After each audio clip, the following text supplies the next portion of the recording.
Welcome you all.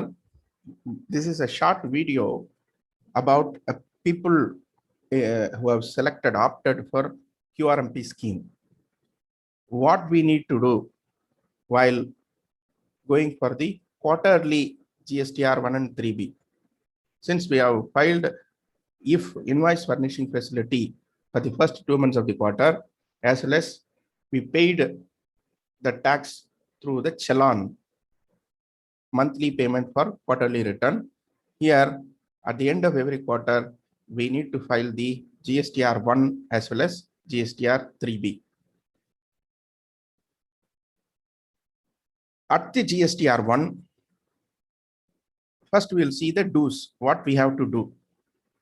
The B2B tax invoices or credit notes of the third month only, because we have already filed the first 2 months B2B invoices and the credit notes to registered person in invoice furnishing facility. If okay, then the second thing, if you have left anything in the previous if filing, that also you can include in the quarter ending GSTR 1.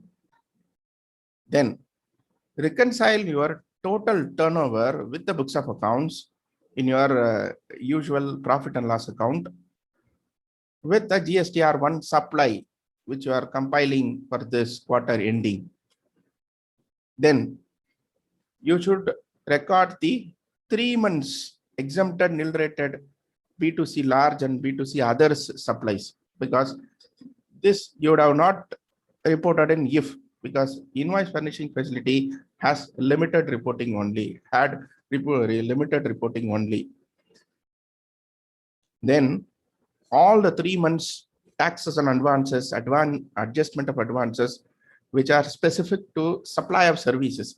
Supply of services needs taxes to be paid on all the advances. Therefore, this also you would have not reported in if. That has to be taken care in GSTR 1 quarterly reporting. All the 3 months SSN, HSN and SAC summary, all the 3 months document summary has to be reported.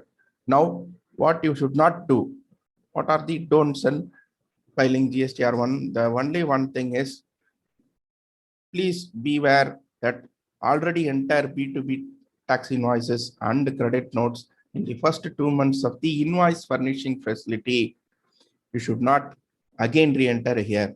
Strictly, please ignore already entered invoice furnishing facility details in the first 2 months.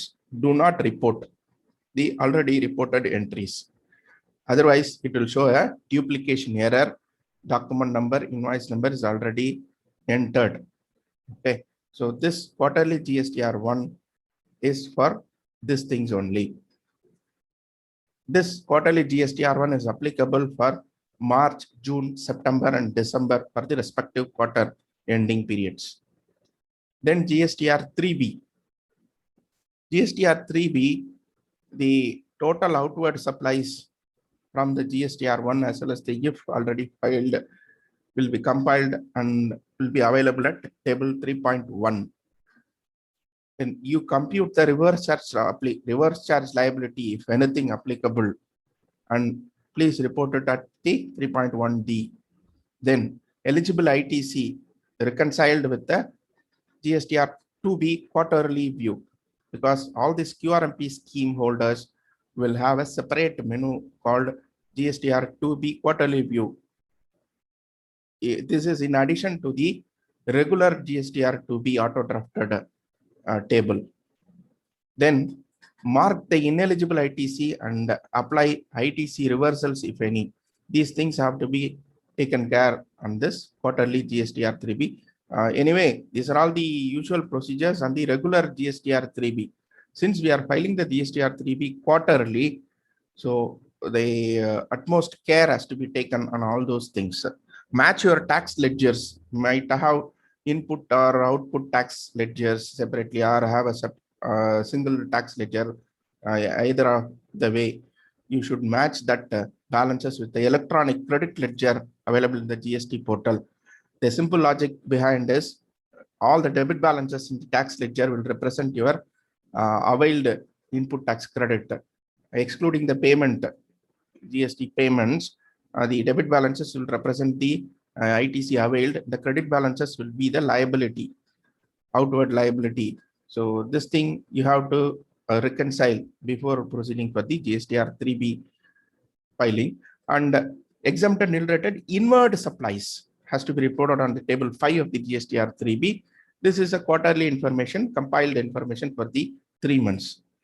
Then pay the net tax liability after reducing the balance available in the cash ledger, because we have already paid the monthly payment through the challan, monthly payment for quarterly return.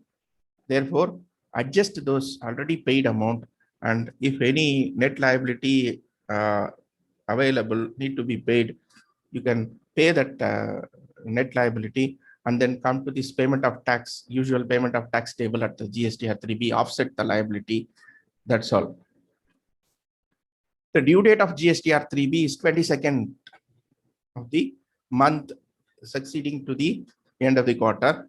Usually 22nd April, 22nd July, 22nd October, 22nd January, and are the regular due dates of the GSTR 3B for the Tamil Nadu people. The others, there is another set of due dates also is there, 24th, depends upon the state which you belong to.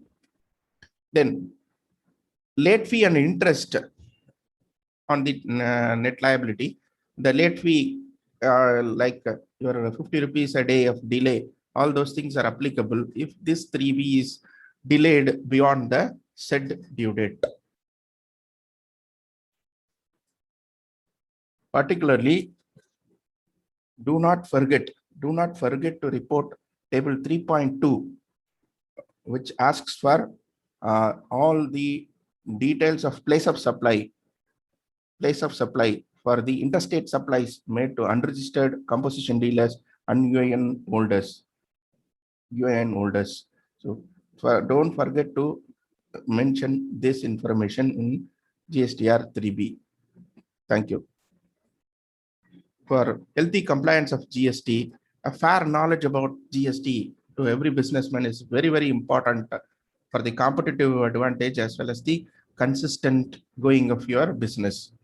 Unlike in the earlier VAT law, GST is more connected with your income tax, direct taxes, as well as other laws. Therefore, we should be very much cautious on preparing the reports on GST. Therefore, to support this thing, compliance, we need a well-informed accountant, whether full-time or part-time. Then you should have a in-house or an outsourced accounting software application for your bookkeeping. Then last but not least, a knowledgeable tax consultant or an auditor for facing the queries raised in the returns filed and other compliances of the GST. Since these has to be reported along with the specific reference of the provisions, unless otherwise a person having a respective knowledge cannot go by the responses for these queries raised in the near future. Thank you for listening from us. Thank you.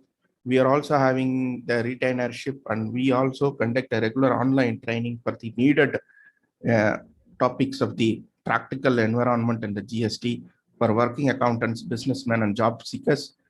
You are welcome to reach us at the respective mail IDs and the domain names, and also reach us at the mobile number, contact number flashing here.